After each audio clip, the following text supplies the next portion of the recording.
40 years ago, in June of 1967, the Sinai Desert between Egypt and Israel would become a graveyard for an army. It would also become the final resting place for shattered dreams.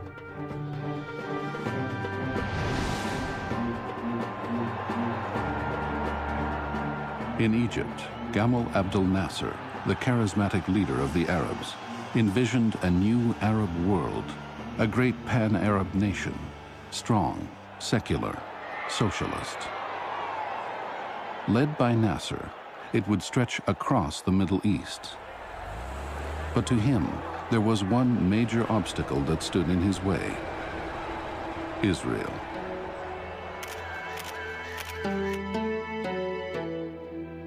In 6 short days of war, Nasser will lose not only his dream, but his army, his air force, and much of his prestige.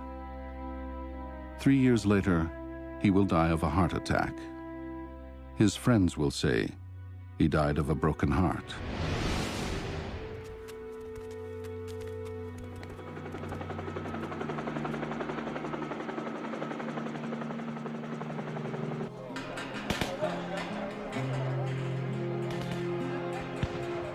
New dreams were born in a victorious Israel as the architects of war entered ancient Jerusalem. Missing from this glorious moment is an important character, Levi Eshkol, Prime Minister of Israel. Eshkol was the opposite of Nasser, a manager, a man without charisma, someone devoted to the nuts and bolts of developing Israel's economy. A man who yearned above all for a nation living in peace. But Eshkol, like Nasser, failed. Failed to hold back those who wanted war. Failed to lead his own generals. Failed to find peace.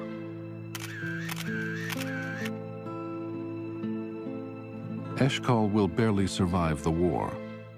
When he dies 18 months later, his wife will say that he too died of a broken heart.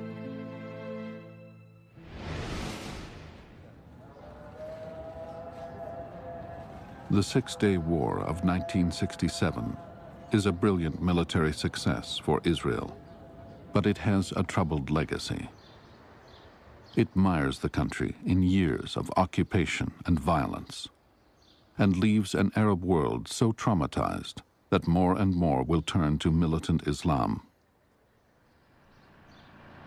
The Six-Day War will prove to be an unfinished war, just one battle in a conflict that has never ended.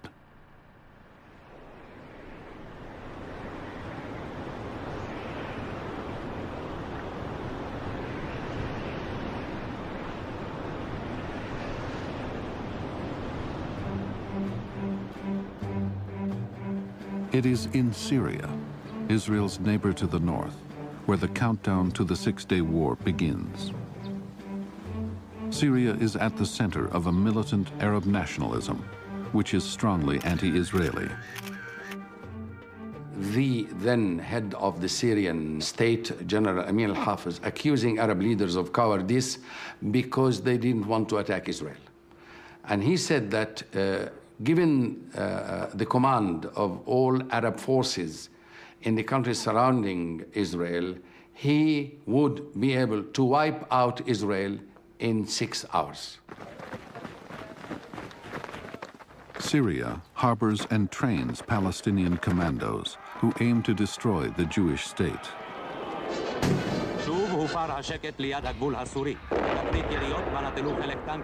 Both countries settle disputes over land and water with artillery. In April of 1967, tensions between Israel and Syria reach a new high. Fighter jets clash in the skies over Damascus, and Israeli pilots down 6 of Syria's Soviet-made MiGs.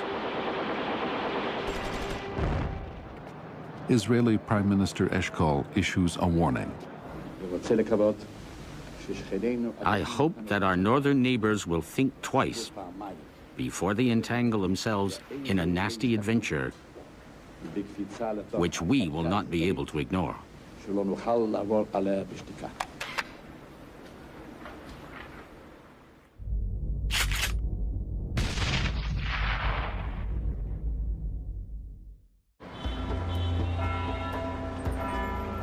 The Kremlin takes Eshkol's statement as a threat, and they take it seriously.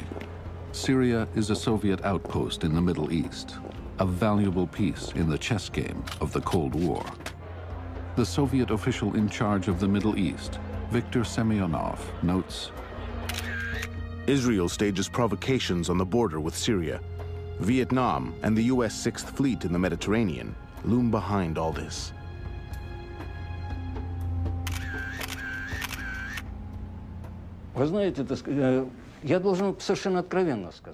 I should tell you honestly that we had detailed, factual information from the KGB and military intelligence about Israeli forces concentrating on the border with Syria. Our friends, Egypt and Syria, were the first to be informed about it.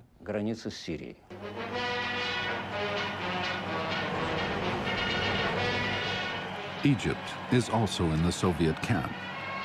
In the spring of 1967, Anwar Sadat, the Speaker of Egypt's parliament, heads a delegation to the Soviet Union. Just before Sadat returns home, Semyonov delivers some startling news. In 1 week's time, he says, Israel is poised to attack Syria with 12 brigades. Semyonov's information will prove to be wrong, but it sets in motion a disaster.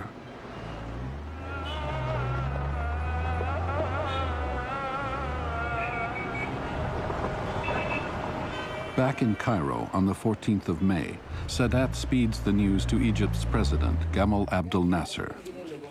He finds Nasser with Field Marshal Amer, the head of the armed forces. They are already poring over maps.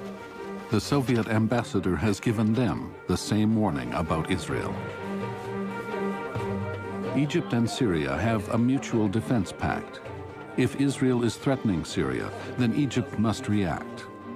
But 60,000 Egyptian soldiers are off fighting for a socialist revolution in Yemen. Without them, Nasser doubts the readiness of his army to fight an all-out war with Israel.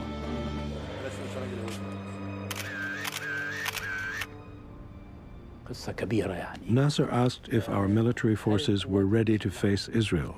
Amer said, yes, and be assured, Mr. President, that we are ready to meet our enemies and we are going to attack them inside Israel, on all levels, in the air and on the ground.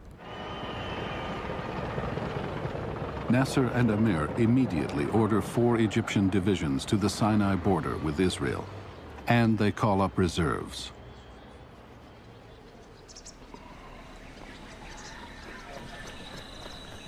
The Egyptian reserves mostly come from Nasser's power base, the hundreds of villages of the Nile Delta. We didn't know anyone else but Nasser. Because the farmer was very poor, Nasser gave him land. Nasser was supporting poor people. All of us loved Nasser. The mobilization orders go out to thousands of peasants.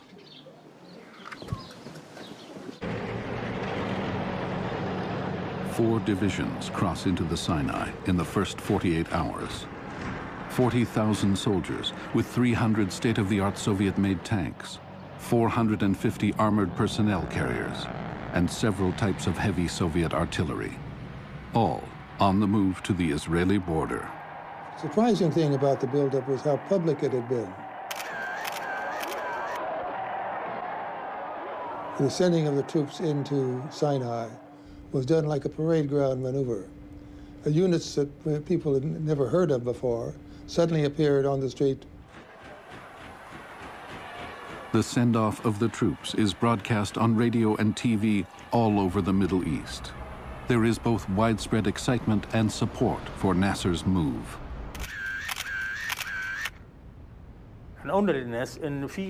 We were telling people there was a military buildup on the Syrian front, that Israel intended to attack Syria. that we couldn't be spectators, that we had to be ready, if Syria was attacked, to enter the war and to attack Israel, to reduce the pressure on Syria. 12 hours into mobilizing his troops, Nasser finds out the Soviet intelligence warning about Israel's attack is wrong. At this moment, Nasser can back off from war. But he doesn't dare dampen the excitement he's created throughout the Arab world.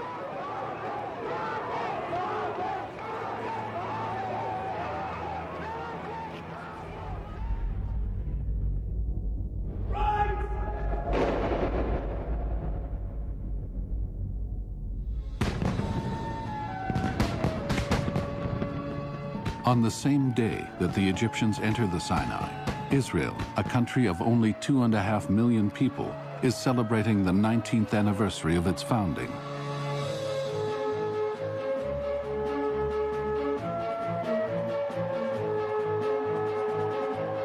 And although the public is unaware of it, Israeli intelligence has just learned of the massive Egyptian buildup in the Sinai.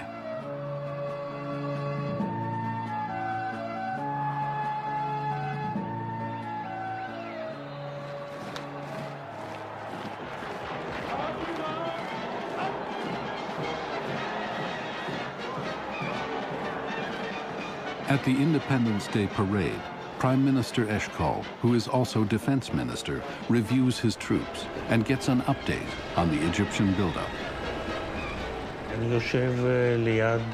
I'm sitting near Levi Eshkol on the dais in the stadium. The parade begins to move, and an officer comes and whispers in Eshkol's ear. Eshkol raises an eyebrow, looking worried. With Eshkol is General Itzhak Rabin, the Army Chief of Staff. This is his first big test. With only a small standing army, he argues for calling up some reserves. Eshkol authorizes Rabin to mobilize only one tank brigade, just 3,000 men. He fears a bigger mobilization could be perceived as a provocation. The first Israeli reservists are called up that night.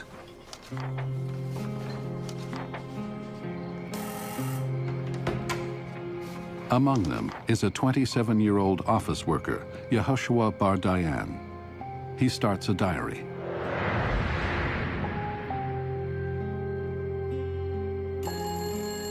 "11 p.m. at night, a telephone rings. I have to leave in 10 minutes and help mobilize my unit. Gila is shaking. I am nervous too."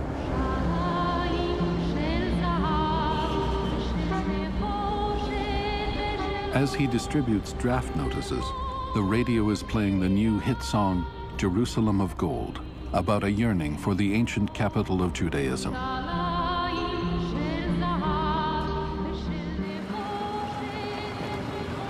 It takes all night to mobilize everybody.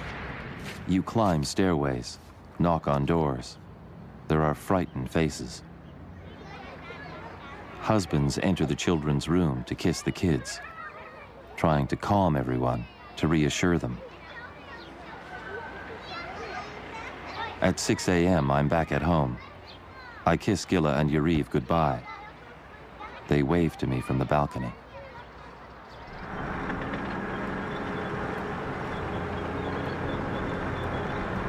The next morning, the first Israeli reserve units speed south towards the Israeli Sinai border.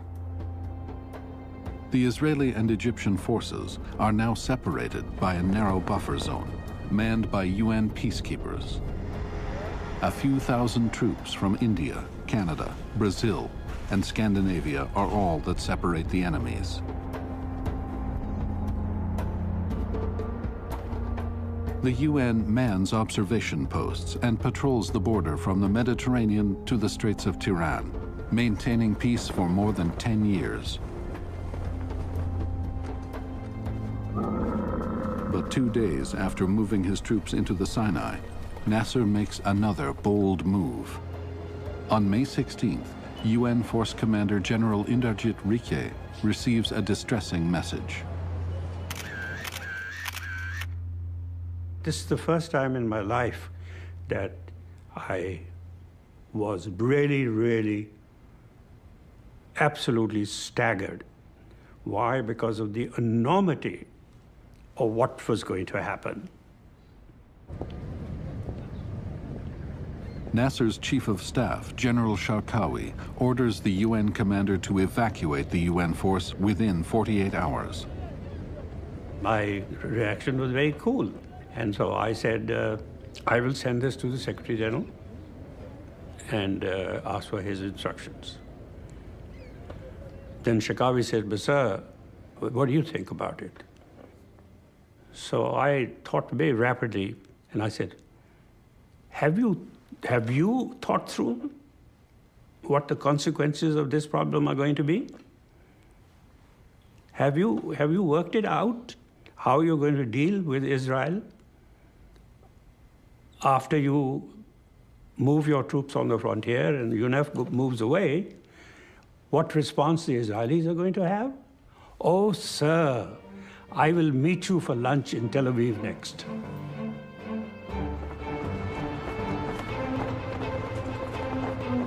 UN Secretary General U Thant receives Egypt's request. Without consulting the Security Council, he acquiesces to Nasser's demand for the removal of the UN force.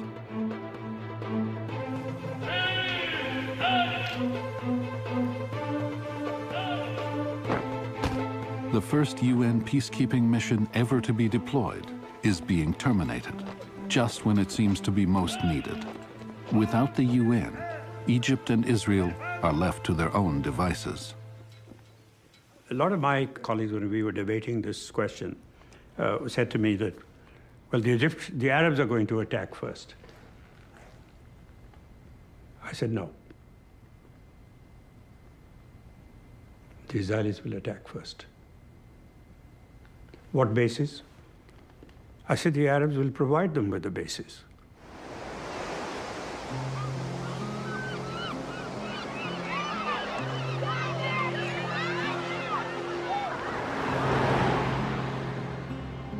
In the American embassy in Tel Aviv, John Haddon, the CIA station chief in Israel, reports to his superiors in Langley, Virginia.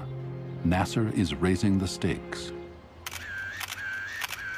For me, it was just like a little boy who's being held by his father, and the little boy is shouting, let me at him, let me at him. And he doesn't want to be let at him at all, but all of a sudden the father lets go of him. And then they were off and running, weren't they? Nasser was being held by his shirt tails by having this UN front. And when he demanded that it disappeared, it disappeared, and no one was more surprised than he, I think.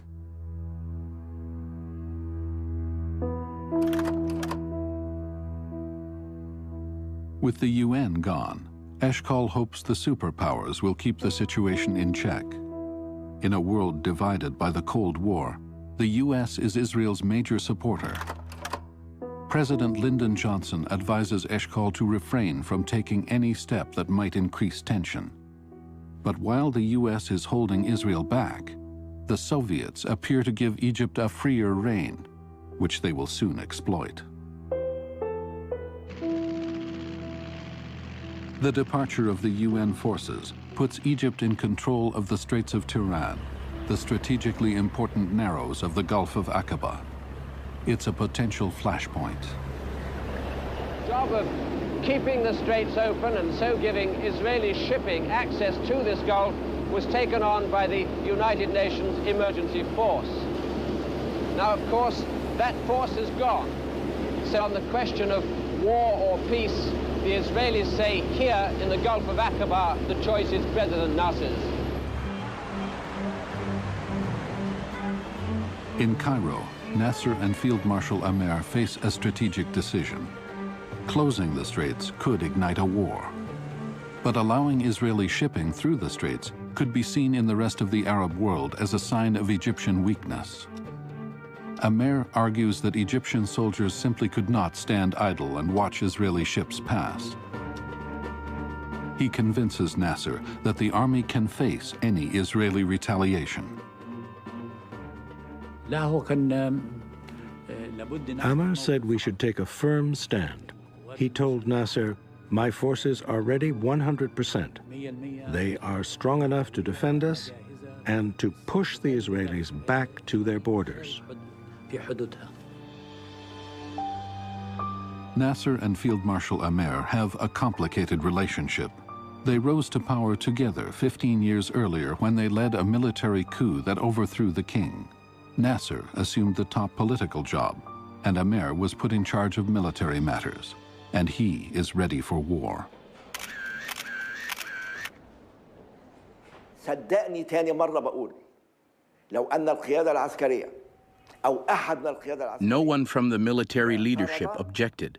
It was the opposite. They all believed they were strong.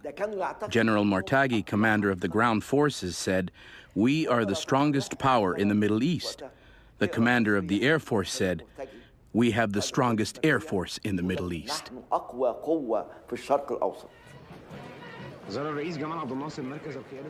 May 22nd, Ammar and Nasser visit their troops in the Sinai.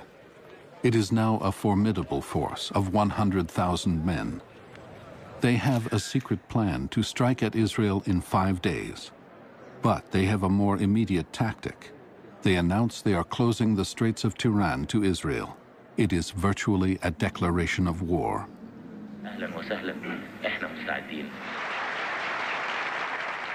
Nasser says, if the Jews want war, we say welcome. We are ready. A few days ago you said that if Israel attacks, she will be completely destroyed.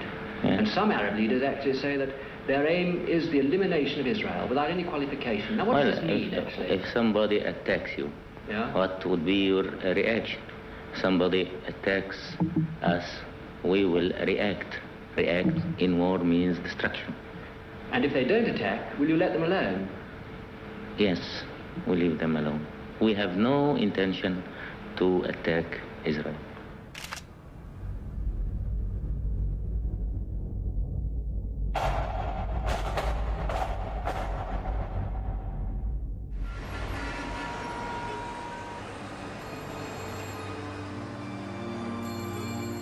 That night, Prime Minister Eshkol's military advisor, Colonel Lior, is awakened with the news of the closing of the Straits of Tiran. He rushes to the Ministry of Defense and is asked to report to its underground bunker, the Army War Room. I thought war was going to break out the same day. We cannot give the Egyptian army more time to organize. I woke up Eshkol on the direct line. Sir, the Egyptians closed the straits.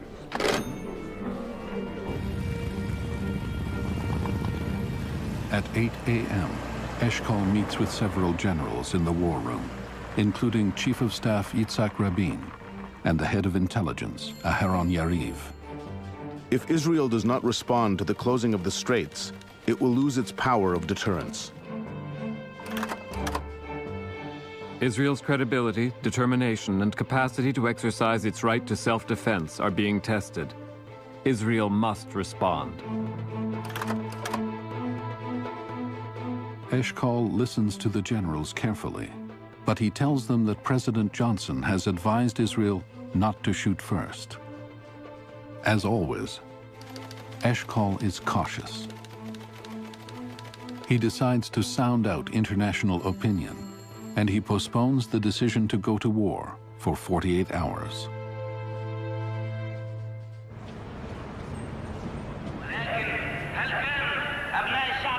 Meanwhile, the closing of the Straits of Tiran electrifies the Arab world, and Radio Cairo beats the drums of war. The masses were very excited, sure that their army could win.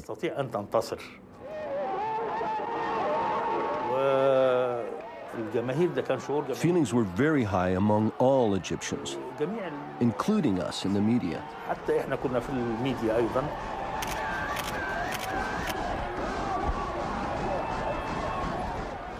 واضح ان عبد الناصر كان هو القوة الروحية. It was obvious that Gamal Abdel Nasser had a very advanced Arab vision.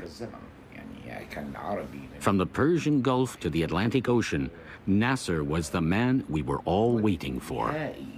للشخصية التاريخية المنتظرة هو عبد الناصر.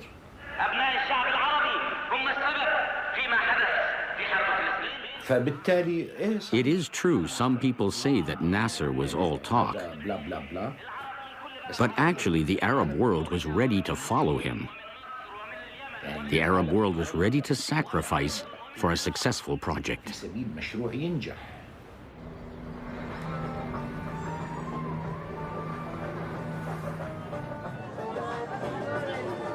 Nowhere in the Arab world is Nasser more admired than in East Jerusalem. Here, the Palestinians, many of them refugees from the 48 war, look to him for salvation. The people were looking towards Abdel Nasser.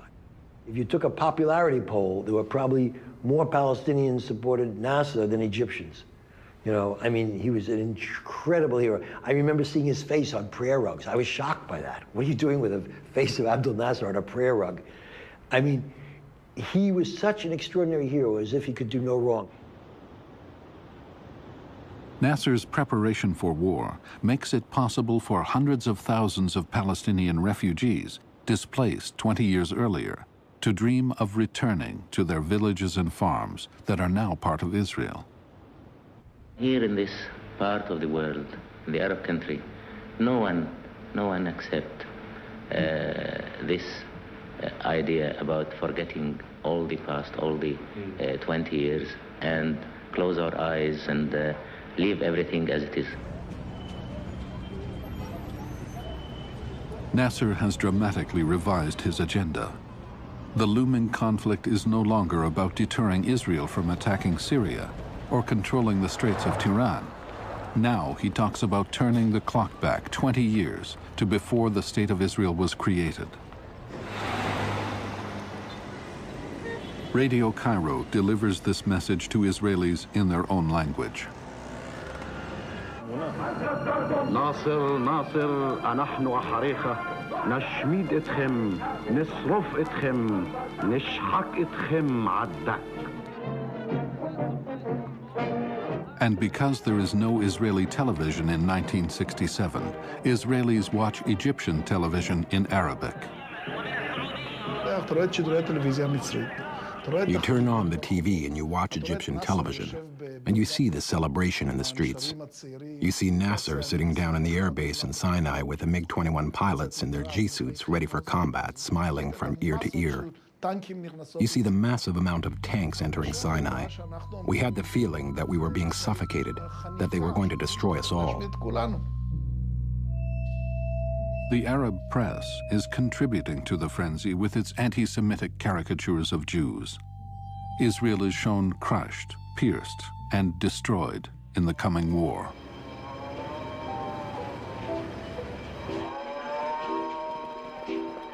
Israelis prepare for the worst. Rabbis consecrate parks to serve as mass graveyards. Civilians are called to donate blood and dig trenches. Most of the able-bodied men are called into service. Most factories and stores are closed. Every truck, every bus, every human being was gone. The economy was at an absolute dead standstill, waiting, you see. And so it was clear that this couldn't last. I was very afraid to leave home. We were just waiting for a plane to come bomb us.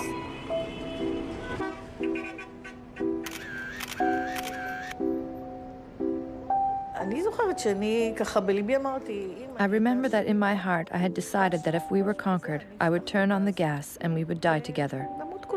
I would not want my children to be hurt by them, and I would not want to fall into their hands either. The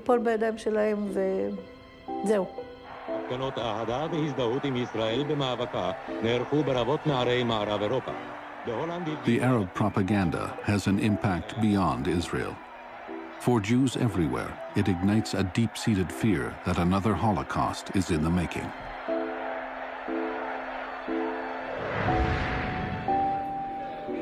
young Jewish volunteers pour into Israel. Going there because I feel, the need to go there at this particular time. I feel that I identify strongly with Israel, and I feel that they need me perhaps now more than they will next year.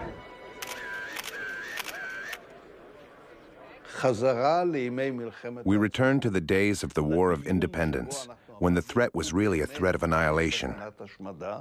And the public thought, here we are, not even 20 years later, and we are again facing a threat to our existence. So naturally, the Jews panicked.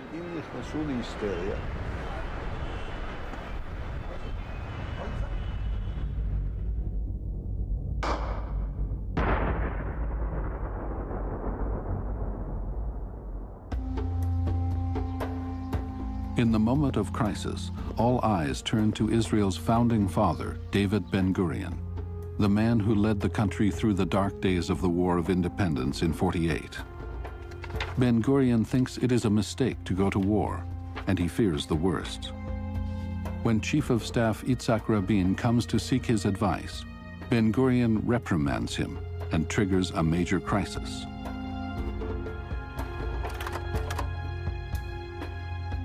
In his memoir, Rabin writes, "The old man received me warmly, but instead of fortifying my spirits, he gave me a dressing down. He said, 'I doubt very much that Nasser wants to go to war, but now we are in a serious situation, totally isolated.' When I left him, I was despondent. It would be days before his words stopped ringing in my ears. He said, 'You have led the state into a grave situation. You bear the responsibility.'" Yitzhak always respected Ben-Gurion. He was the old man, and Yitzhak was the young one. Ben-Gurion, I think, planted doubts in his mind. Yitzhak told me, maybe I'm wrong. Maybe I took on too much responsibility.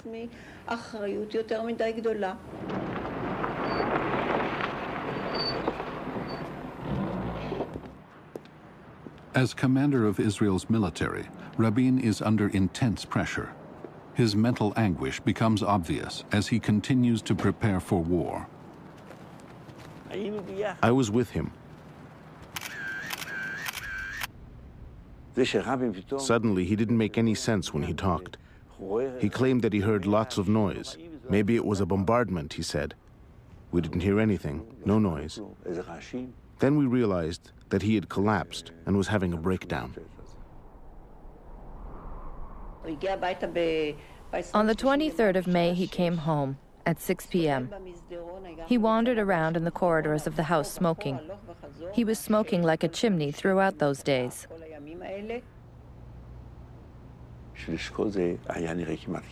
Rabin's collapse was a disaster for Eshkol.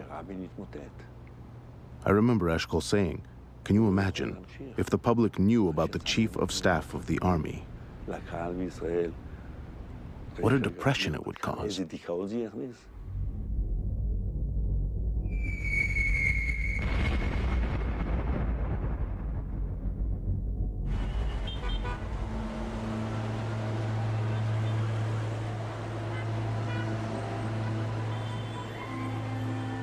That same day, May 23rd, the UN Secretary General U Thant comes to Cairo to try to prevent war.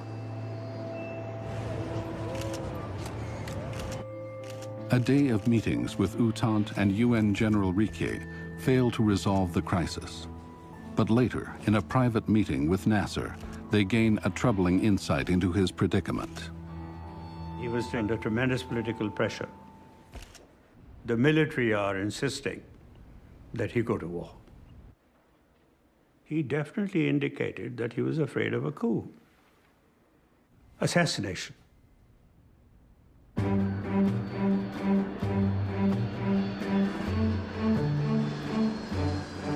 Under pressure from his military to attack, Nasser turns to his superpower ally.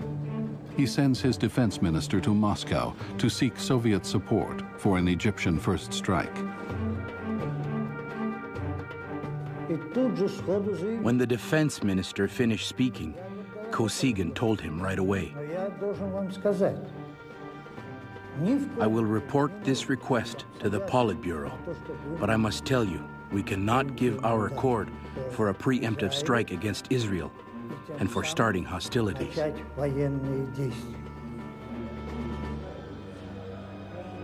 The Soviets, who incited Nasser in the first place, apparently have had a change of heart. Despite Amer's insistence, Nasser decides to heed Kosygin and postpones plans for a first strike.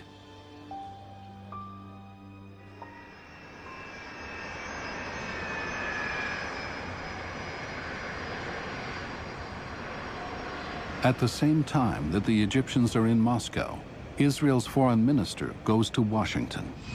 Abba Eban wants the Americans to force Egypt to open the Straits of Tiran. Every nation in the world has a right of free and innocent passage in the Gulf of Aqaba to the Israeli port of Eilat. If you ask me what I think they will do, I would say that is really what I've come to find out about. In the White House, President Johnson gathers his advisors to discuss what he should say to Eban. Johnson doesn't want an Israeli first strike. I still remember his Texas vocabulary. Come sundown, I'm the one who will have to bell this cat, meaning Abba Eban when he came to the White House to find out what the position of the United States would be. President Johnson asked us to bring the foreign minister to the family quarters of the White House, and to speak rather crudely about it, the intent was to work him over, to persuade him is perhaps a more polite term, to avoid a preemptive attack. Abba Eban is ready to be persuaded, but only if the U.S. dispatches a naval force to open the straits and make a formal commitment to help Israel if it is attacked. But Johnson is not ready to go that far. He expressed to me a sense of his own impotence that I had never heard either before or since from an American leader. He said that he was actually confined, contained, and frustrated by the Vietnam War. The Americans are only willing to say they will try to reopen the straits. That could have been done. The United States only had to send one ship through, and I believe that Nasser could have capitulated. President Johnson also balks at a defense pact with Israel. He believes Israel is strong enough on her own. At the time, we had 3 independent appraisals of the results of the Egyptian-Israeli war. All 3 showed that, beyond a shadow of a doubt, Israel would win. I think we estimated that if Israel preempted, they'd win in 7 to 10 days. If, on the other hand, they responded to an Egyptian attack, I believe we estimated they'd win in 14 days. But Johnson went on, my generals are always right about other people's wars. And he then said in a kind of Delphic oratory, Israel will not be alone unless it decides to be alone. I would talk to my colleagues before I to the public. Sir, are you optimistic? I'm realistic.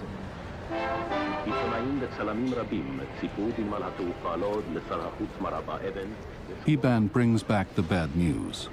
America is sympathetic, but unwilling to act with the urgency Eshkol needs. The crisis now stretches into a second week. The Israeli public wants it resolved, and increasingly they blame the prime minister for being ineffectual. You feel there is a growing disquiet in the public aimed at Eshkol and his leadership. His insistence on postponing a decision for one more day, and a demand begins to be formed. Give us a general. Give us a general. Give us a military leader. The papers ridicule Eshkol. Nasser crushes him while he sleeps. He is portrayed as hesitant and indecisive.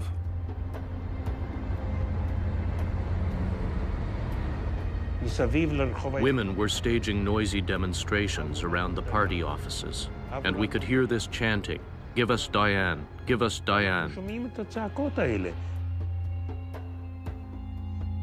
The public wants Eshkol to step down as defense minister and to appoint General Moshe Dayan to the post. Dayan is extremely popular. He's a military maverick, and he's a hero. In 1956, during the Suez Crisis, he defeated the Egyptian army. Decisive and unapologetic, Dayan believes war is the only alternative Israel has at this point. But still, Eshkol resists.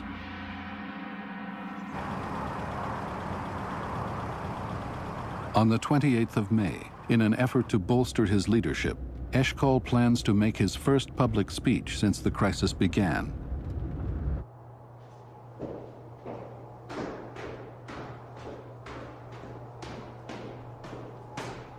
Eshkol wants to reassure a tense nation, to tell them that he has a plan, that the government will fight if Israel is attacked, but that he will work together with the U.S. to avoid war. With no time to prepare, Eshkol's secretary insists the speech be delivered live. We brought him to the studio, and I did 2 rehearsals with him. He was great, coherent and fluent.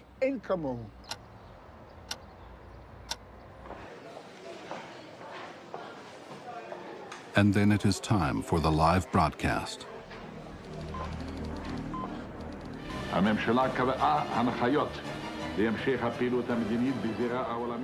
The speech goes well until Eshkol stumbles over a word.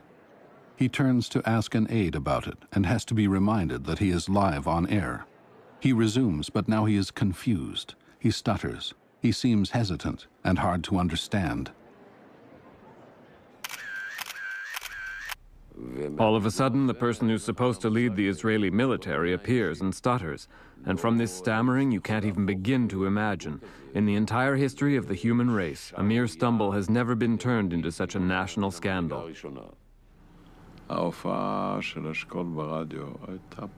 Eshkol's radio speech was simply traumatic. In retrospect, one could probably say that the public overreacted. But at the time, when you didn't know what is going to happen, and the whole world is applauding Nasser, at a time when we lost our self-confidence, and the worst doubts were voiced, the impression it created was of doubt and fear. Colonel Lior writes, "It was a horrible broadcast. With his stuttering, he conveyed more insecurity and confusion. I heard that soldiers at the front burst out crying." But there is more drama to come that fateful evening.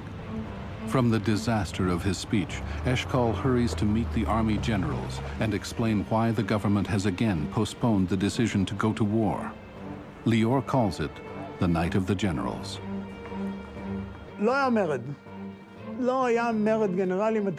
wasn't a general's rebellion. There was a meeting. He stuttered indeed, and we heard it on our car radios on the way to the meeting. We knew Eshkol. It wasn't a big deal. But there was a lot of harsh talk.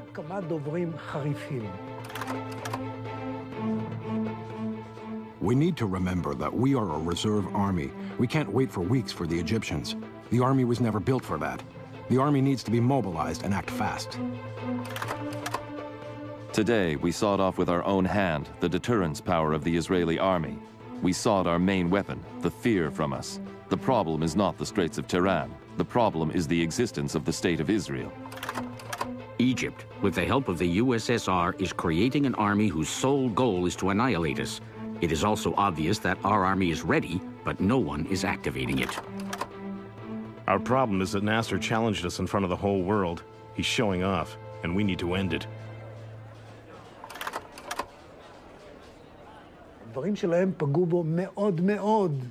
Their words hurt Eshkol a lot.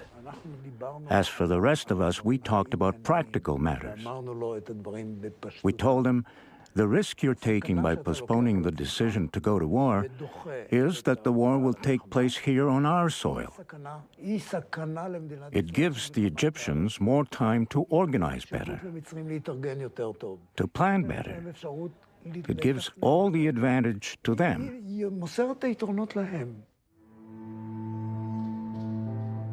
It is Eshkol's turn to answer. He speaks to the generals with great emotion.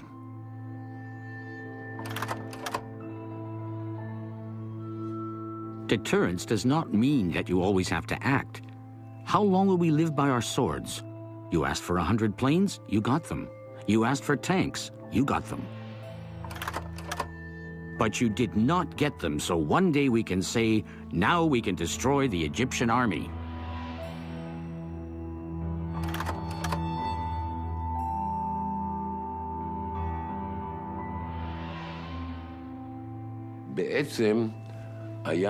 It was a quiet putsch by the general staff.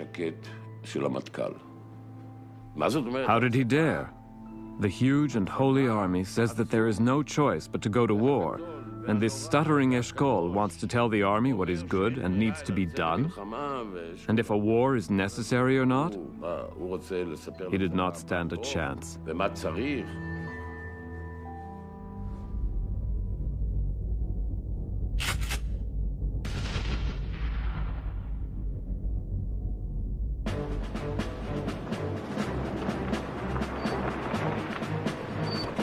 The possibility of a war with Israel generates great excitement and support in the Arab world.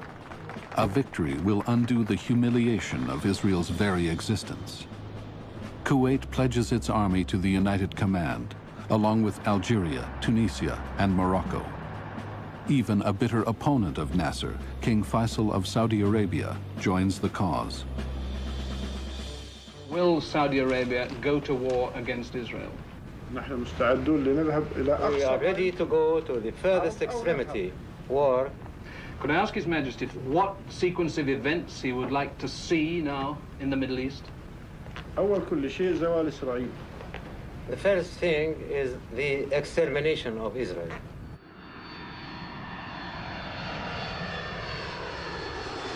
Jordan is not yet part of the Arab coalition, but this changes on May 30th, when King Hussein flies to Cairo to sign a defense pact with Nasser.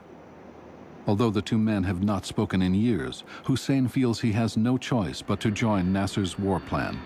He must protect his image as a nationalist Arab leader and protect his country in case of war. King Hussein felt that to defend the West Bank, he needed Arab support.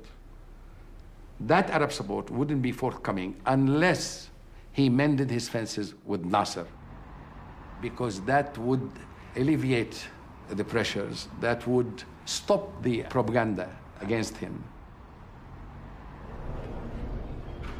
Just a few days earlier, Hussein told Western diplomats that Nasser's closing of the Straits of Tiran was insane, that it would end badly for the Arabs, that they're not ready to fight Israel. But now Hussein is a full-fledged member of the United Arab Command. Control of the Jordanian army is signed over to the Egyptian military.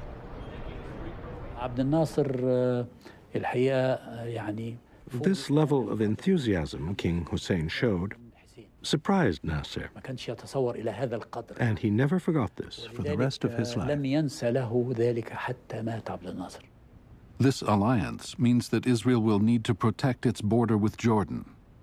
Although Jordan is not a major military power, its Arab Legion fights well.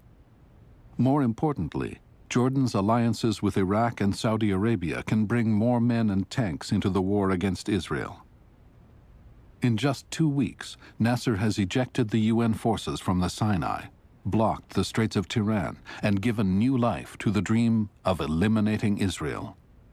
The entire Arab world is behind him.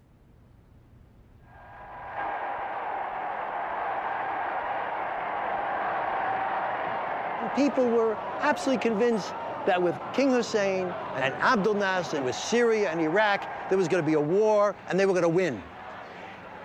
I mean, without really doing anything, but they were going to win somehow. It was going to happen. And there was this hysteria almost in the air, a hysteria of excitement and expectation.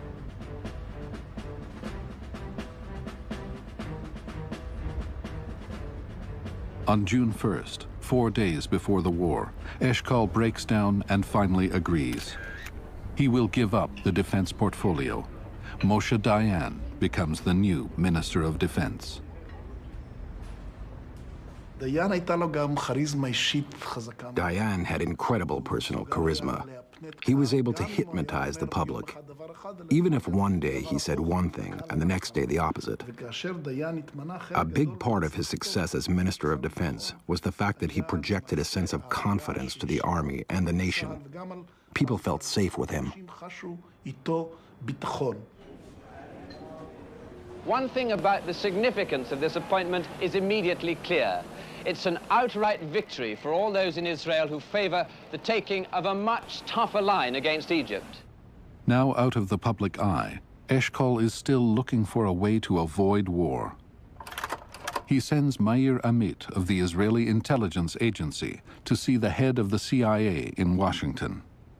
Eshkol tries once again to see if the U.S. Navy will in fact force open the Straits of Tiran. I asked the director of the CIA, what is the United States planning to do? Well, he told me we are not going to do anything. None of the naval powers wants to get involved in this thing, except Denmark, which is debating it. With diplomatic options exhausted, the focus is now on the new Minister of Defense. Moshe Dayan has become the public face of Israel, and journalists ask about Israel's chances in a war against the Arab forces. Well, they have plenty of tanks and troops and everything, too much, too many, and we have much less than they have. Much depends, of course, where is the battle. The next day, June 4th, Eshkol convenes a critical cabinet meeting. But Dayan takes charge. We cannot lose the initiative. The situation gets militarily more complex. It does not matter who will shoot the first shot. We have to act, and act as quickly as possible. The cabinet votes. 12 ministers are for a preemptive strike. Only 2 are against. Dayan writes the official text of the decision. It reads, "It is therefore decided to launch a military strike aimed at liberating Israel from encirclement and to prevent an impending assault by the United Arab Command."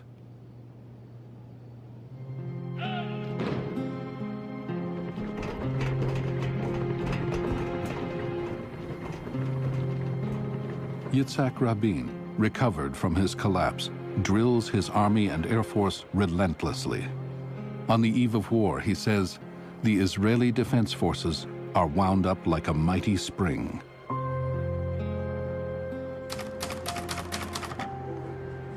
On the last night of peace, Eshkol writes to the 2 superpowers. In a note to Soviet Premier Kosygin, he pleads for Russia not to intervene on the side of the Arabs. In his other note, he calls President Johnson the greatest friend of Israel and asks him to keep the Soviets in check. Colonel Lior writes, I am scared. I'm not sure Israel can withstand the combined power of the Arab armies if our preemptive strike fails.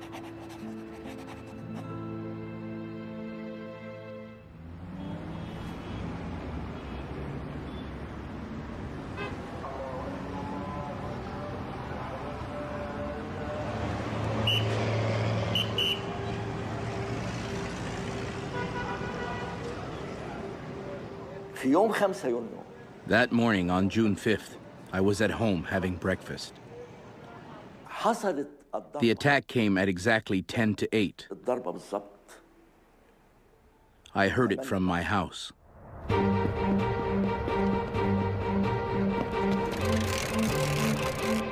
The Israeli attack has in fact been planned, even rehearsed, for 8 years.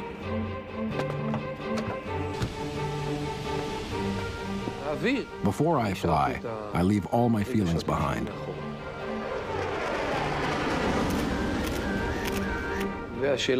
Who I am, my feelings about my loved ones, all of that becomes irrelevant. I focus only on the mission.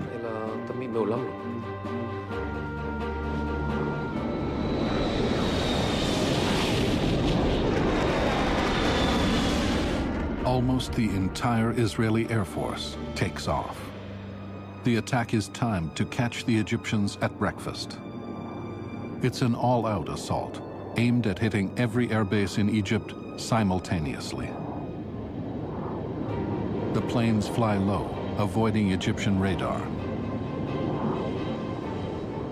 At each airfield, there is an overall plan. First, disable the runways to prevent escape. Then, take out individual planes.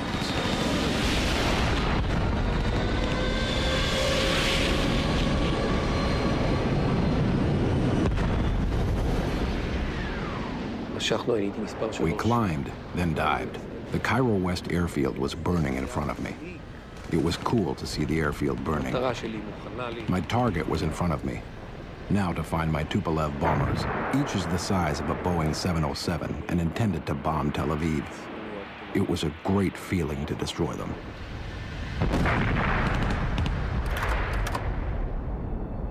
The Israelis achieve total surprise. Egypt's Field Marshal Amer is touring the Sinai to prepare for the coming war, unaware that it has already started. It was a strange feeling to see the Israeli planes over us. My first impression of the war was when I saw the Israeli planes above me, while I was in the Field Army Command headquarters. Not a single warning siren sounded before their arrival.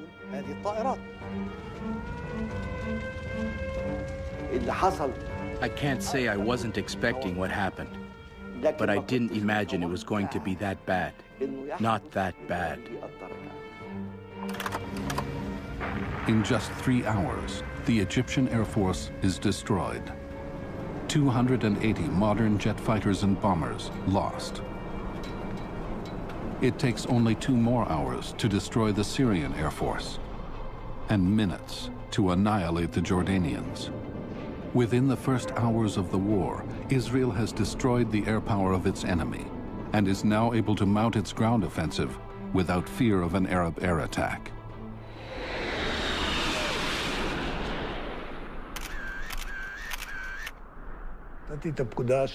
I gave the coded order, red sheet. It meant that the tanks should raise antennas and begin to move. I heard the order cascading through the communication networks of all the command centers, and we pressed forward.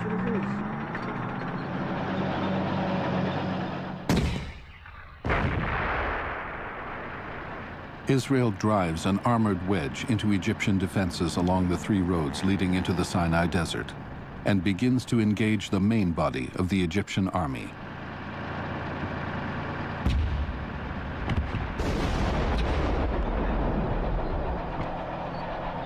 Israeli reservist Yehoshua Bar Dayan sees action in the Sinai, and he keeps a diary.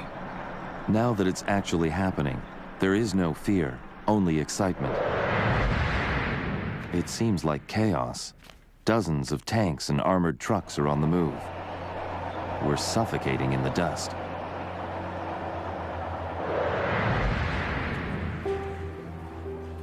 The Egyptian High Command is in a state of shock. Israel's air attack has been a catastrophe. Without air cover, Egyptian troops at the front begin to panic. Our officers didn't even have time to order us to dig in. Everything happened so fast.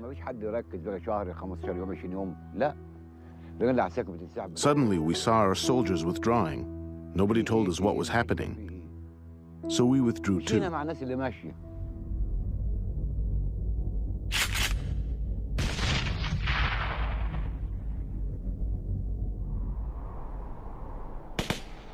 With both air and ground wars going badly, the Egyptian military's command and communication networks begin to crack. Commanders at headquarters don't know what's happening in the field.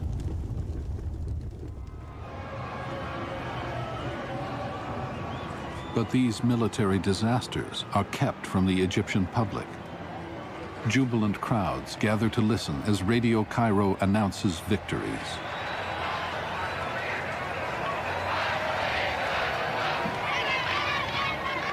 Each fictitious downed Israeli jet elicits cheers. All we were allowed to broadcast were the announcements of the General Command. The command was telling of great victories. We have downed dozens of aircraft. Our forces are advancing in the Sinai, and commandos are already in Israeli territory. It gave us the impression we were achieving a great victory. In Damascus, the Syrian Broadcasting Service is also reporting imaginary conquests. The President of the Republic came to the TV station to make a speech to the nation. He encouraged the people, telling them that the war had started and that tomorrow we would have lunch in Tel Aviv.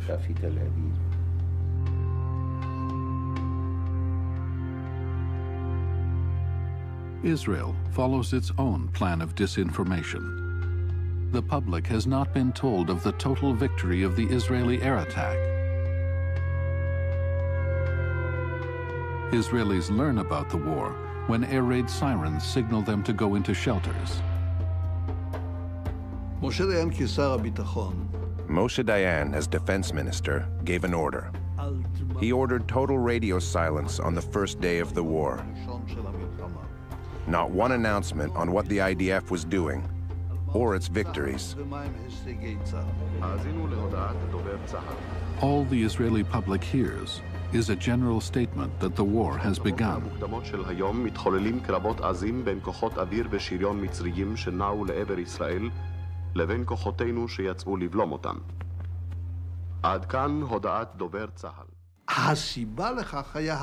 The reason for that was the fear of an immediate international intervention that would attempt to impose a ceasefire. The Soviets soon learn about the war and the destruction of the Egyptian Air Force. At the Kremlin, the Politburo goes into emergency session.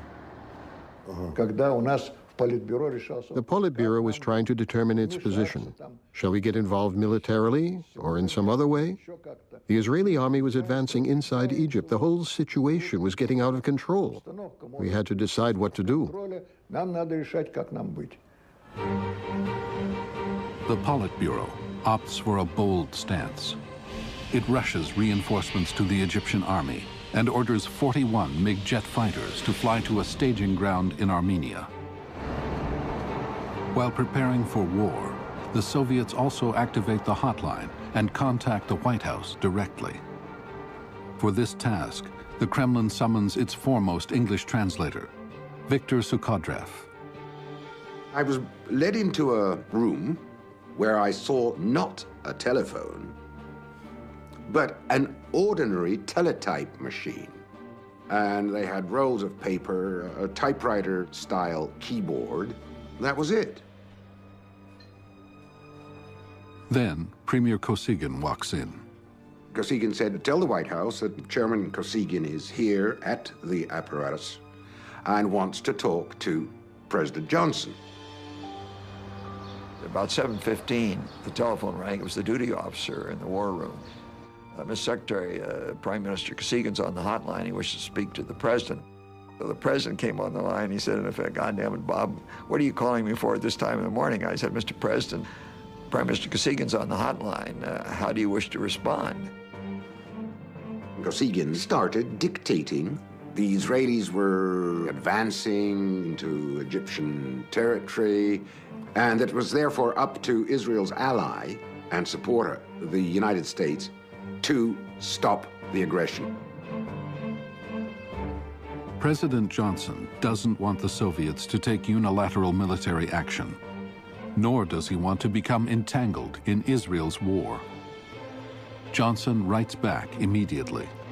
He promises Kosygin to work together with the Soviets in the United Nations and do everything possible to stop the war before it escalates.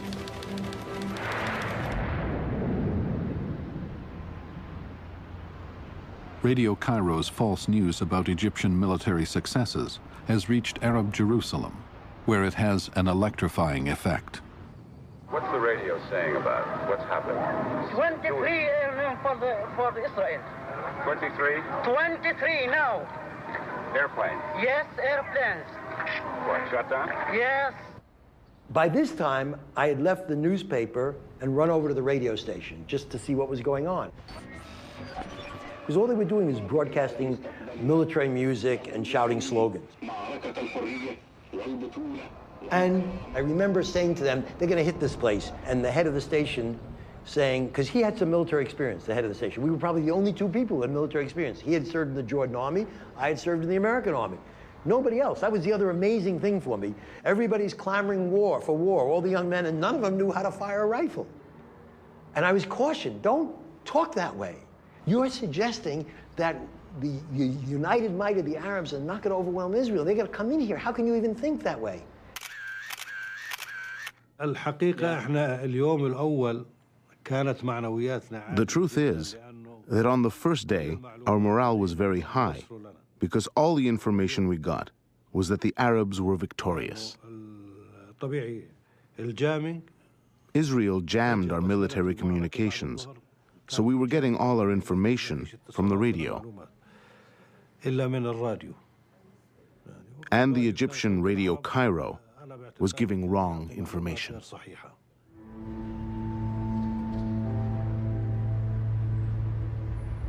In Amman, Jordan's King Hussein receives a message from Israel. We appeal to King Hussein and to other neighbors to stay their hand, and Israel would do likewise. But King Hussein can do little. He has signed a mutual defense treaty with his Arab neighbors, and his army is now under the control of an Egyptian, General Riyad. We were fighting the war on the basis that it was an Arab joint effort. This is why the Egyptian general's views prevailed. The Arab war plan calls for the Egyptian and Jordanian armies to cut Israel in half. But neither King Hussein nor General Riyad have any real information about the progress of the war. Just public lies from Radio Cairo and private lies from the very top. Nasser calls the king and tells him that his planes are attacking Israel. He urges Hussein to seize as much territory as possible before a UN ceasefire.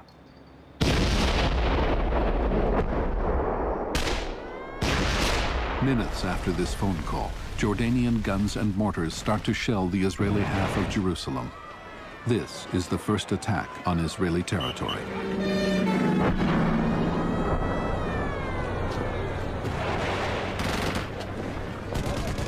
They started bringing in hundreds of wounded by ambulance and also by helicopter. There's a helicopter landing field over there. Only 3 hours into the war with Egypt, the war has now expanded to include Jerusalem. The future of the Holy City, sacred to Muslims, Christians, and Jews, will be decided by force of arms in a battle that will resonate for generations.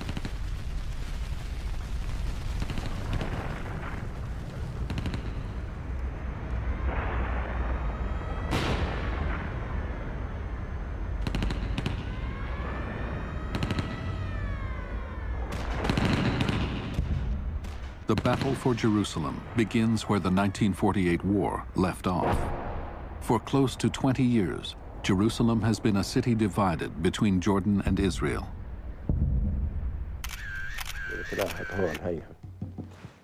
In his home, Jordanian soldier Badi Awad keeps a prize painting. It depicts how his unit defeated the Israelis in 1948 and captured the Jewish quarter. 19 years later, in 1967, he's back. This time to fight for the demilitarized UN compound. I got a direct order to occupy the UN headquarters south of Jerusalem. I was to secure it from an Israeli incursion.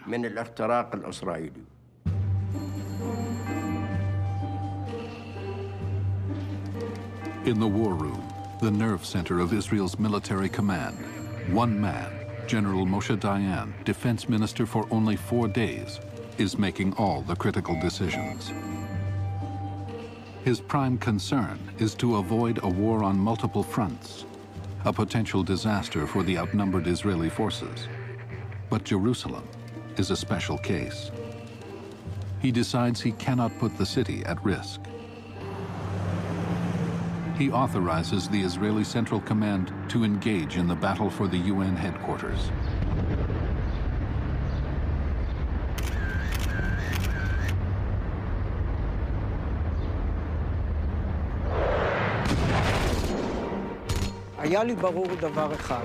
One thing was clear to me.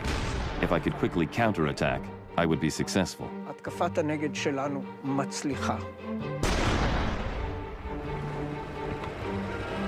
While Colonel Dar's tanks attack the high ground overlooking the headquarters, one platoon forces its way into the compound.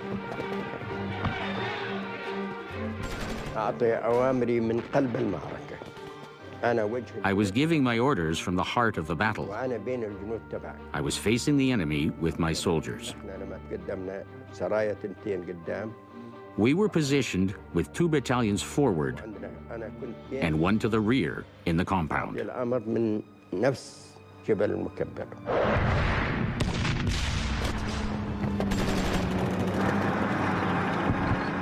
By late afternoon, a wounded Asher Dar captures the UN headquarters.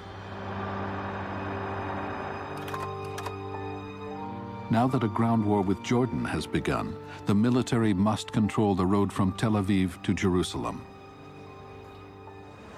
In the war of 1948, that road, which runs through the Latrun Valley, was occupied by the Jordanian Legion. General Moshe Yotvat is assigned to secure the road. Yotvat is no stranger to this place. He fought here twice in 1948. And twice, the Israelis were unable to dislodge the valley's Jordanian defenders. I was wounded in the battle. The platoon commander was wounded. Ariel Sharon was wounded. Actually, everyone who came out alive was wounded. The rest did not come out alive.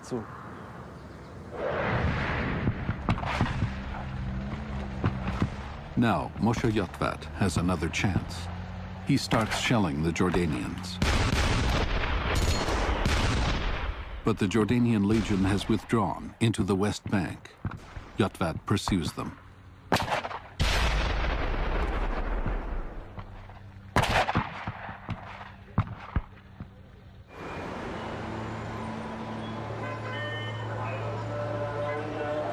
In the war room in Amman, Jordan's military elite is watching disaster unfold. They want to defend and hold Jerusalem as they have done in the past. But their troops are now under the command of an Egyptian general, and he is following orders from Cairo to send Jordan's army away from Jerusalem. They were shouting and screaming at each other, and they nearly fought because the Jordanians felt this was a battle of destiny for them. It meant the future of the West Bank, and in particular, Jerusalem.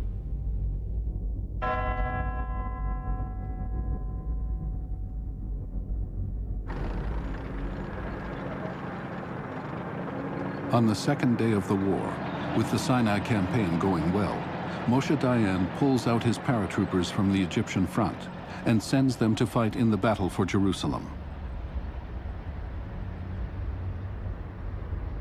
Israelis are haunted by the loss of the Jewish quarter in the Old City just 19 years earlier in the 48 war. The quarter was destroyed, its synagogues defiled, and access to the Wailing Wall lost. Jews were exiled from a city where they had lived since the reign of King David 3,000 years before. To many Israelis, this was a national disaster.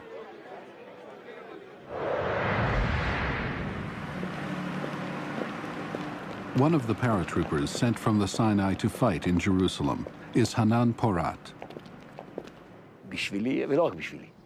For me, and not only for me, I finally understood something. The war was changing direction. It was no longer a war for survival, a defensive war against jihad, but a war which, even if we didn't express it this way, had become a war of redemption.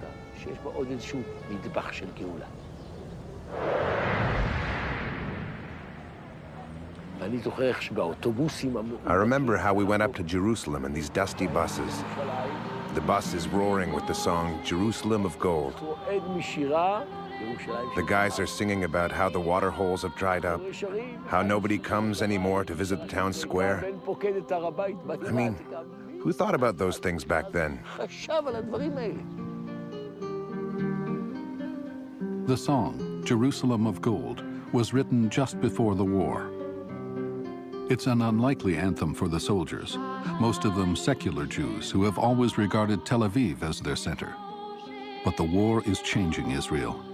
The largely secular nation is getting a heady dose of religion, and the battle for Jerusalem is starting to feel like another holy war.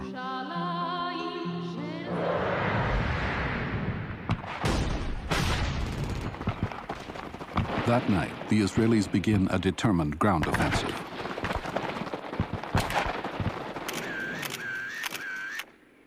The soldiers are paratroopers, like Private Yaki Hetz, fighting for the ridge overlooking the old city. I felt there was no earth underneath me, like I'm walking through water. I shoot just to get my confidence back.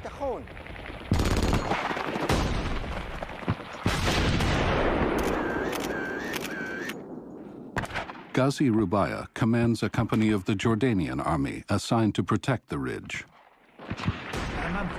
I had two options. Either my soldiers get killed, or I find a way out of here. What shall I do? The Jews are coming from all sides. The spirit of my soldiers is at its lowest.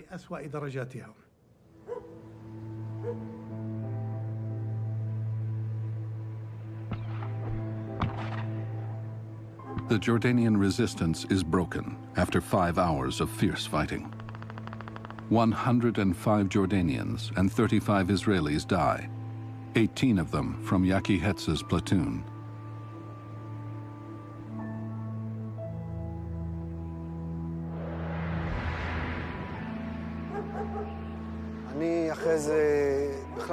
I was in shock. I tried to understand what happened. For me, it was a war of survival. I never took part in any of the celebrations. Even a year later, I couldn't listen to the music that celebrated the victory. I refused to listen to Jerusalem of Gold. I had to turn the radio off. I was in despair. This war was a terrible blow.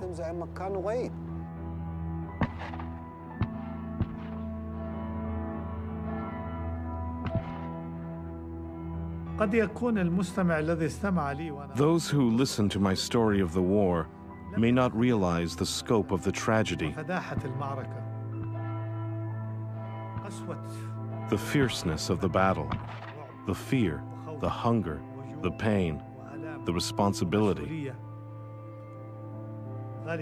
Defeat is bitter. Its psychological effects stayed with us for a very long time.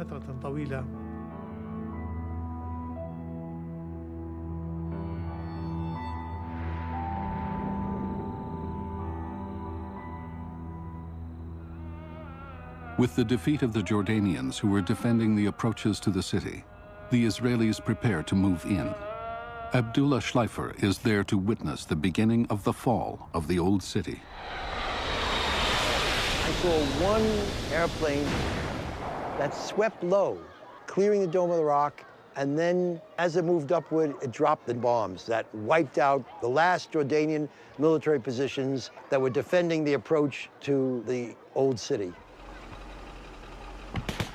By morning, most of the Jordanian defenders in Old Jerusalem are gone. On the third day, about 600 or 700 people came to us in the Aqsa Mosque, asking us to withdraw. I don't blame them. They saw tanks in the streets, and they were under the influence of Israel's psychological warfare.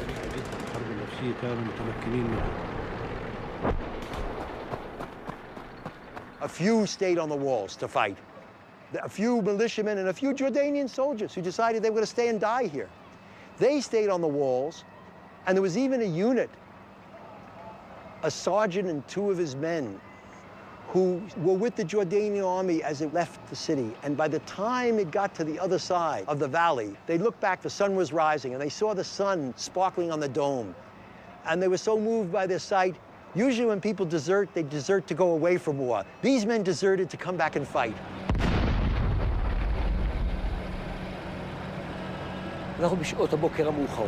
We arrived here late in the morning. We came down from Augusta Victoria through the Kidron Valley and climbed towards the Lion's Gate.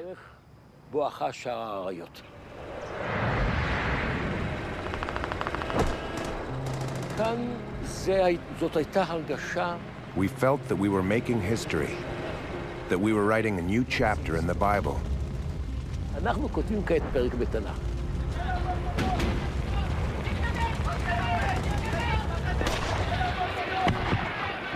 Suddenly I heard tremendous shouts, and I realized that the Israelis had entered the city. You know, tremendous shouts of victory and exultation and firing. You could see Israeli troops fanning out in the Haram Sharif, and you could see the prisoners were being taken, and they were obviously notables of the city, because this Haram was the last command post for the governor, for what there was of a civilian command. From the Temple Mount, the soldiers find a small gate that leads to the Wailing Wall. Even young secular Israelis get caught up in the religious frenzy. Near me, I can see a kibbutz member from a left-wing kibbutz, and he is asking me, Hanan, what prayer do you say here? I tell him, pray. But I do not know how to pray, he answers. Say Shema Israel. And he tells me, I do not know how to say it. I told him, repeat after me. And he repeated, shouting, Shema, listen, our God of Israel. Believe me, I do not know if I ever heard such a prayer in my life. I'm standing there with my family holding my American passport. And I'm saying, I'm an American, I'm an American. And they're shouting, the roof, in English. They want to get out of the roof because there's still some sniping. And then it's in every Israeli history book. They come up to hang the flag.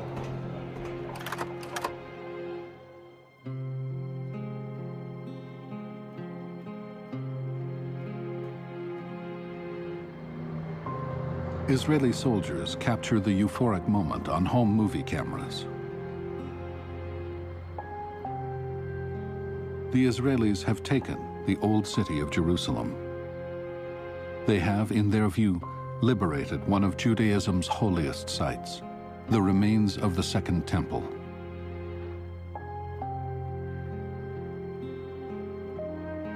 But at the same time, they have occupied one of the Muslim world's holiest places, the Haram al-Sharif, or Noble Sanctuary. This tragic intersection of religious geography will stoke the fires of conflict for generations to come.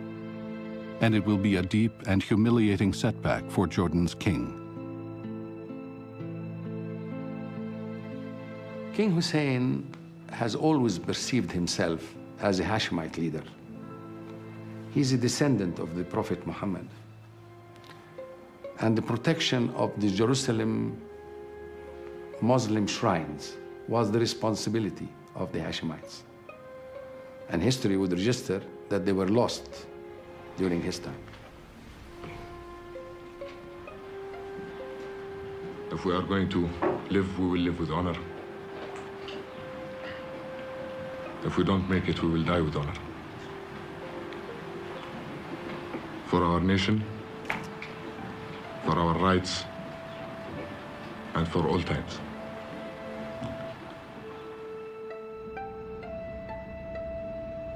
The conquering generals of the Israeli army, Moshe Dayan, Uzi Narkis, and Yitzhak Rabin, proudly enter the city they've captured. They are careful to record the moment. We advanced about 10 meters past the gate when Dayan stopped the group and said, Ilan, please go forward and take a picture of me entering the old city. These were his exact words.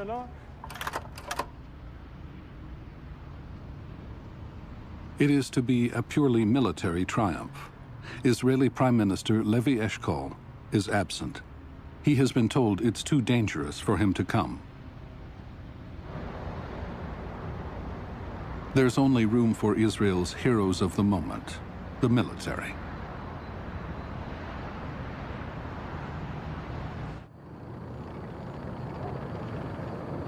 By the second day of the war, the Israeli army in the West Bank is fighting so well and moving so fast that it has outrun civilian control. Even the Army High Command is leaving critical decisions to local commanders. General Moshe Yotved moves into the West Bank and pushes through to the Jordan Valley. I was just taking advantage of opportunities as they came. And this is how it happened in every place we took on the West Bank. It just rolled from one phase to the next. There was no plan. Yes, there were operation plans from before, but there was no overall plan to occupy the West Bank, period.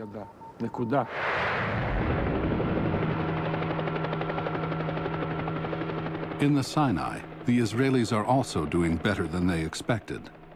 General Ariel Sharon surprises the Egyptians when he crosses sand dunes previously considered impassable.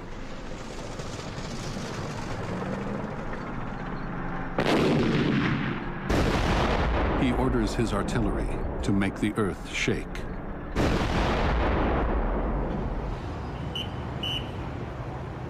For the Arab armies, the war has been one defeat after another.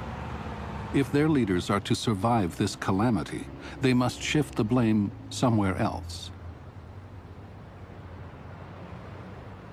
Egyptian President Gamal Nasser gets on the phone with Jordan's King Hussein.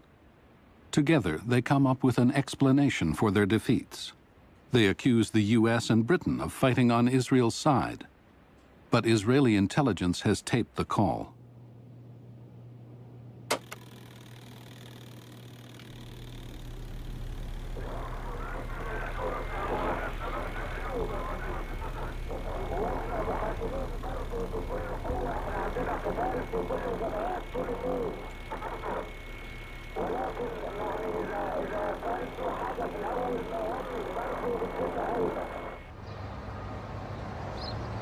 When U.S. diplomat Richard Parker hears the accusation over the radio, he calls Nasser's deputy.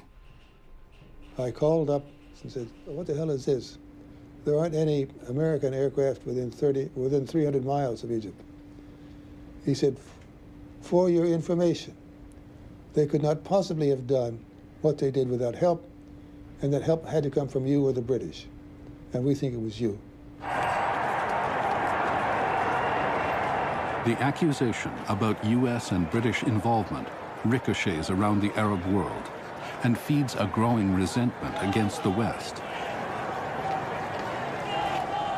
From the outset, President Johnson has tried to stop the fighting. He also wants a post-war policy that would bring a more lasting peace. But first, he has to get the UN Security Council on board. A normal United Nations Security Council resolution in a situation like this after a war or an attack would be ceasefire and withdrawal of forces to their pre-war boundaries. The Soviets want a ceasefire and a withdrawal. But Johnson accepts Israel's argument that they should not withdraw and that the captured territories be exchanged for peace. In the corridors of the UN, intense negotiations take place. The Soviet Union is so alarmed at the speed of Arab losses that it's ready to accept a quick agreement and avoid the complete destruction of the Arab armies. The Soviets, therefore, agree to a ceasefire with no withdrawal, even though Israel is now in possession of large swaths of Arab land. To Johnson's dismay, Egypt and Syria refuse to accept the proposal. But this principle of exchanging land for peace becomes the American policy in the Arab-Israeli conflict. Nobody sat down and said the position of the United States for the next 40 years will be no Israeli withdrawal until there's peace. We're still, 40 years later, dealing with the consequences of that decision.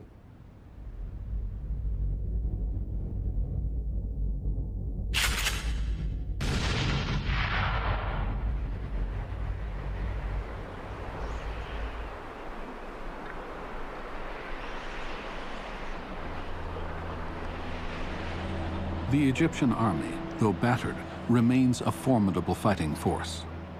9 of its 14 divisions have not yet seen combat and could be used to block the Israeli drive to the Suez Canal. Amer, however, has no fight left in him. He wants to withdraw. But when his generals submit a plan that will take 3 days to implement, he panics and orders the army to get out of the Sinai immediately. The withdrawal was not planned. A planned withdrawal means an orderly retreat to specific positions. The withdrawal orders were issued without details, and the local commanders were left alone to execute them. It resulted in a lot of confusion on the Sinai front.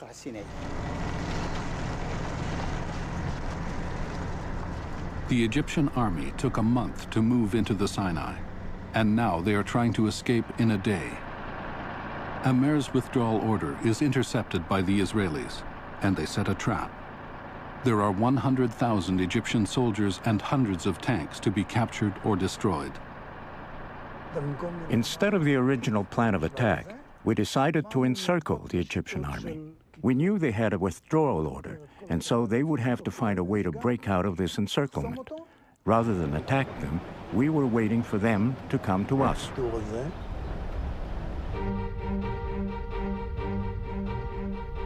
Fatih Abu el-Rish has been retreating on foot for over 24 hours.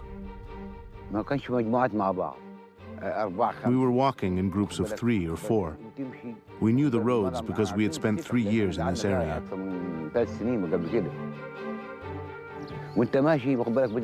As we walked, we looked in broken down cars for food or water.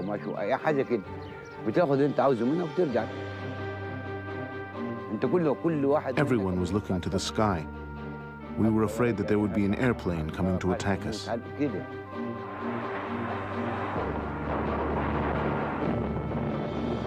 No one was thinking about anyone else, only about himself.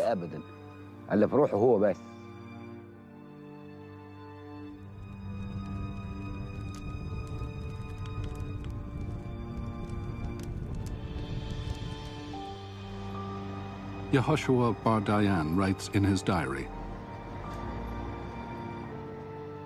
I am driving over bodies. There are human limbs, one after another. I'm driving over the face of an Egyptian soldier. His nose is sticking up, and his eyes are open. I am searching for a word that will describe the sight. It is the total destruction of the Egyptian army.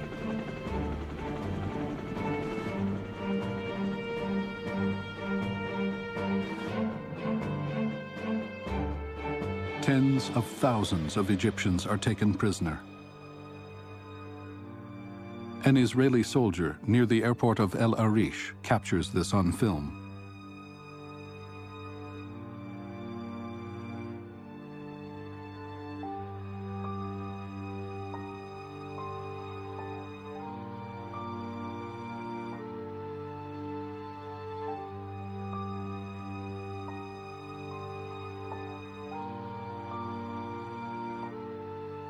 As the numbers become overwhelming, the Israelis decide to keep only officers and specialists and let the others go.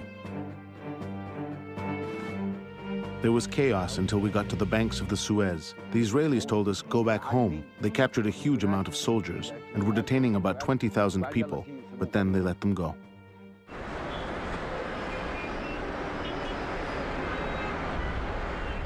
Tens of thousands of Egyptian soldiers are going home with tales of defeat and destruction. There will be no more cheering crowds, no easy lies about victories. By late afternoon, Nasser meets with his senior officers, including Field Marshal Amer. Distraught, the officers leave the two men alone. Nasser comes out with an ashen face and says, "Everything is over. We're agreeing to a ceasefire." He was very sad. He reiterated what he said to me. If I knew the army was incapable of military confrontation, I would have avoided it. I am a chess player. I can play politics. I didn't have to go to war.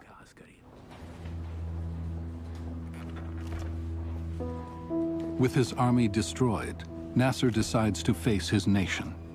He justifies his road to war and admits that the Egyptian army has suffered a terrible defeat. But he avoids responsibility and blames the US and Britain for helping Israel. He then stuns his countrymen and the Arab world by resigning as president. أيها الإخوة،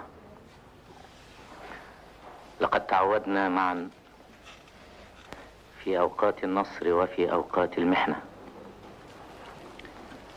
في الساعات الحلوة وفي الساعات المرة، أن نجلس معا وأن نتحدث بقلوب مفتوحة،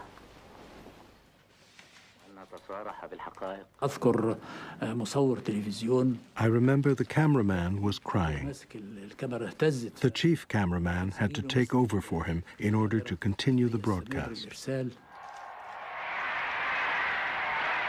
Nasser has barely finished his speech when thousands and eventually hundreds of thousands of Egyptians, many organized by his political party, fill the streets, crying, shouting, begging their leader to stay.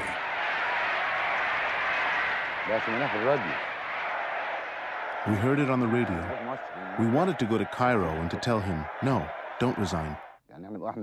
He had to stay. It's like your son has done something wrong and is trying to avoid responsibility. You have to deal with the matter and correct your mistake.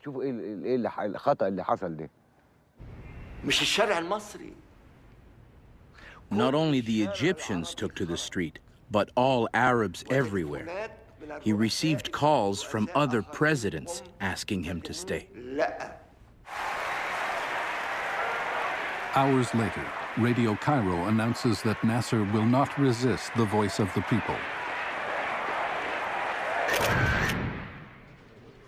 He says that he will remain in office until the traces of Israel's aggression are eradicated.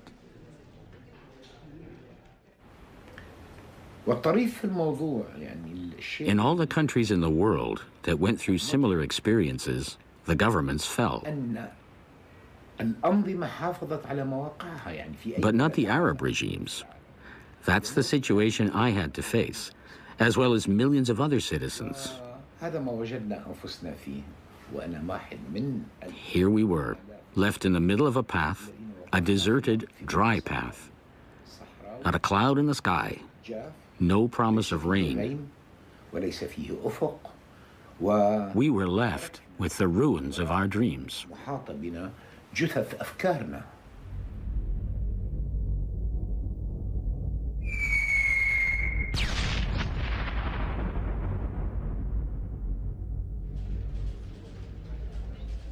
In the first 4 days of war, Israel defeats Egypt and Jordan. Moshe Dayan did not want the army to reach the Suez Canal, but now Israelis are cooling in its waters. Dayan had been against the occupation of the old city of Jerusalem. Who needs this Vatican, he said. But now Israel controls all of Jerusalem.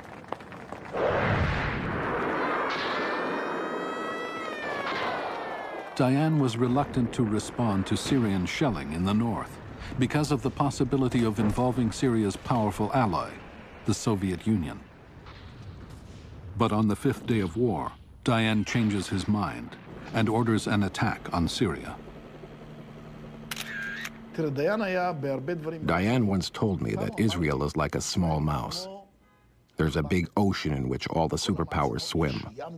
They're the big fish, whales, dolphins. And Israel is like a small mouse. It runs quickly out of its hole to grab something and runs quickly back to the hole.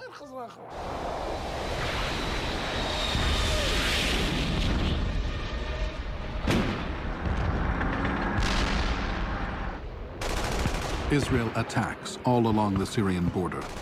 Dayan's goal is to control the strategic Golan Heights and silence Syrian guns once and for all.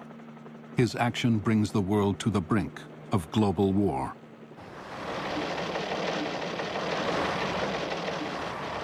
That evening, the hotline in the White House comes to life. Soviet Premier Alexei Kosygin sends a stern warning. Kosygin, in a sense, said to the President, if you want war, you're going to get war. He didn't actually use those words. He said, in effect, if you don't stop this action, that is to say, if you don't stop Israel attacking Syria, we will have to respond and we will consider, I think his words were, unilateral military action. The situation was very serious on a global scale. No one knew what turn events might take. You know, Middle East conflict has always been like a powder keg. There might have been an explosion with grave consequences for the whole world. The Soviets move to back up their threat. They order Air Force General Vasily Reshetnikov to repaint his planes with Egyptian Air Force markings and prepare for action.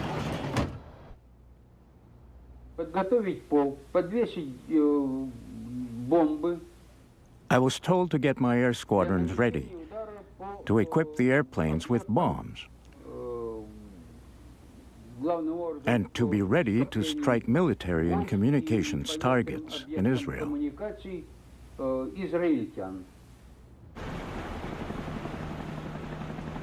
Less than 10 miles from the Israeli shores, the Soviet fleet is assembling a force to storm the Israeli port of Haifa. Captain Yuri Kripunkov is asked to find volunteers to go ashore for battle. I lined up my boys on the deck and said, "Lads, it seems like we're going to take part in a very serious action. Those who are not ready to risk their lives should step ahead." Only one stepped ahead.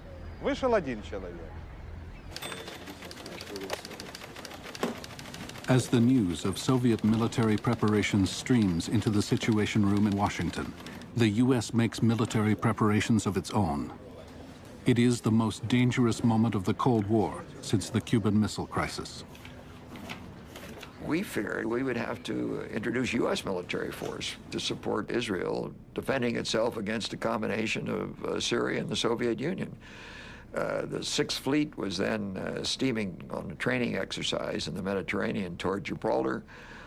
We turned it around and sent it back toward Israel, not to support an Israel attack on Syria, but to be prepared to defend Israel against a potential Soviet attack.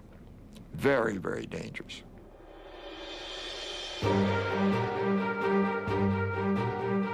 In the United Nations, Syria presses for an immediate ceasefire, but Israel resists. This buys Dayan enough time to finish what he's started. In the next few hours, the Syrian army is decimated. The Israelis push to within 40 miles of Syria's capital, Damascus, when Dayan calls a halt and Israel agrees to a ceasefire.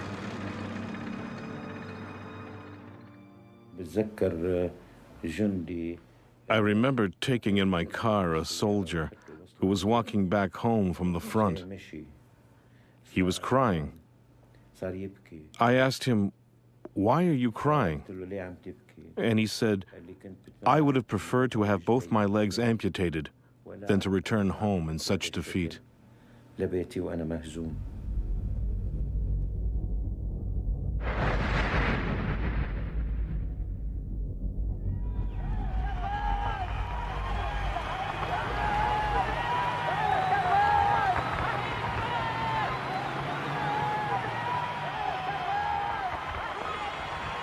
After only 6 days, the war is over.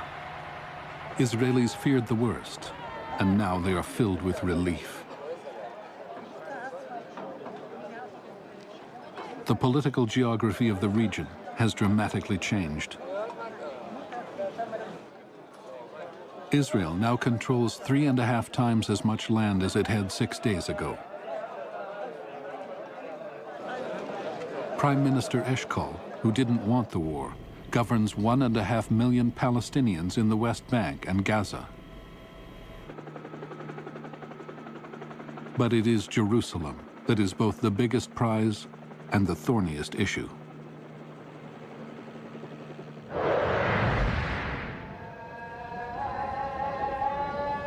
In Old Jerusalem, the Israelis feel they've liberated their ancient capital, and they are quick to make their presence known. The war ends at 6 p.m. That same night, the Israeli army begins to alter the city. I start hearing noise coming up from the Megadama quarter, and I see there are bulldozers, and they're starting to destroy houses. And in the morning, I get a better look. Half the quarter is destroyed. For generations, Jews who wanted to pray at the Wailing Wall had to do so in a narrow alley. But now, Diane wants to remake this quarter into an open plaza that can hold thousands. The Wailing Wall is to be transformed from a religious site into a national symbol. When I saw this destruction, there was a part of me that felt tremendous dread, that like a whole new problem was going to be created, a whole new problem.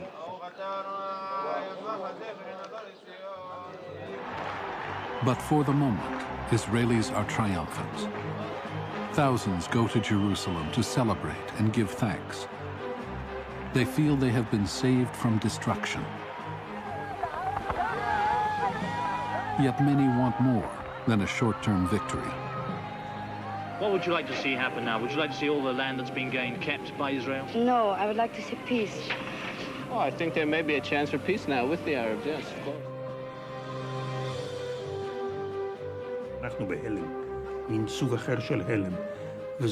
We were in a state of shock those first few days. For the first time, people could visit Jerusalem and the territories.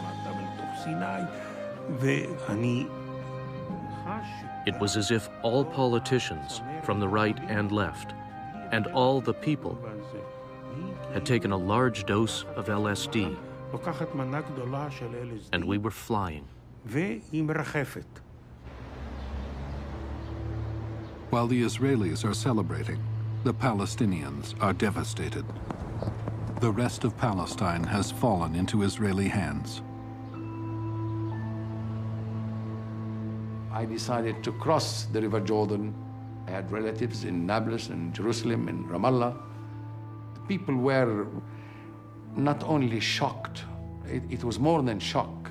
People were, as I told you, influenced, enticed by the propaganda war to feel that victory was at hand. To be defeated in such a humiliating way was something beyond anybody's imagination. Almost immediately, the Israeli government begins to plan for peace. Israel offers to give back Sinai and the Golan in exchange for full peace with Egypt and Syria. It is willing to negotiate over the West Bank, but insists on keeping all of Jerusalem as Israel's capital. Diane and Eshkol stated that they were willing to give a lot back for peace, and Diane said his famous line, that he's waiting for a telephone call from the Arabs. And the Arabs, instead of calling Diane, went to Khartoum. 1 month after the war, Arab leaders gathered for a meeting in Khartoum, Sudan, to deal with the aftermath of the war. In spite of his horrendous defeat, Nasser is still the undisputed leader of the Arab world.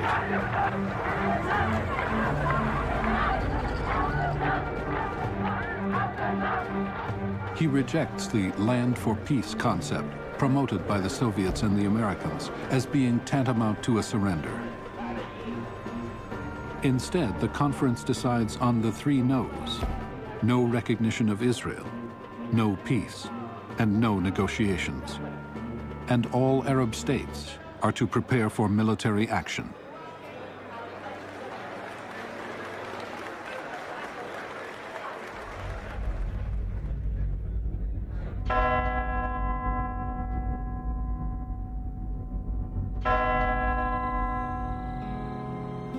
In the years after the war, Egypt and Jordan do sign peace agreements with Israel. The Palestinians and Israelis are still in painful negotiations. The Arab League has accepted the principle of land for peace. But 40 years later, the war is still with us. Its results are embodied in every aspect of the bloody Middle East conflict. Both the victors and the vanquished are still searching for its meaning.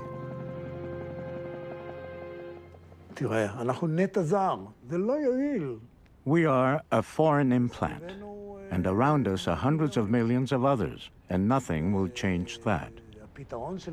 It is not a solution to depart from here and give them the country. And if we don't leave here, this conflict will not end very soon. Israeli horizon, you see, is only to the next battle. Because if they lose one battle, they're gone. We tried to understand why. We were deceived. They lied to us. The only objective of the Arabic regimes was to stay in power, nothing else. Our institutions were incapable of dealing with this catastrophe. Our governments showed only a short-term view, a lack of organization, corruption. What fell is the political government class in the Arab world. We thought we were strong, politically, militarily, economically, culturally, and even creatively.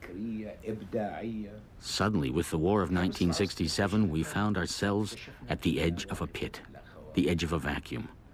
Our institutions were incapable of dealing with this tragedy.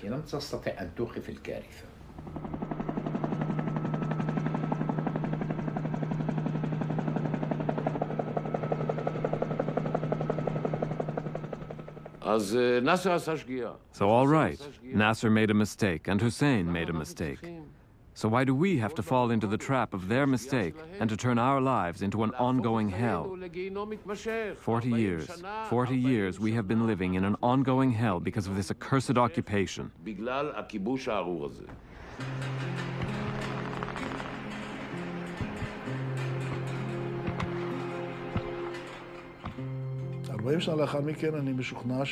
"40 years later, I'm convinced that the war was the right step. I'm very proud of the Six-Day War. I applaud its result.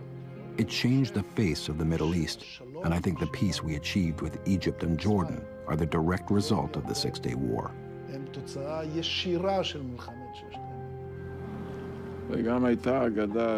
And there was a myth that the Arabs are not courageous, that they would not commit suicide, that they wouldn't fight. But you must not be contemptuous about your opponent. And you must not forget that you have to make peace with your enemy.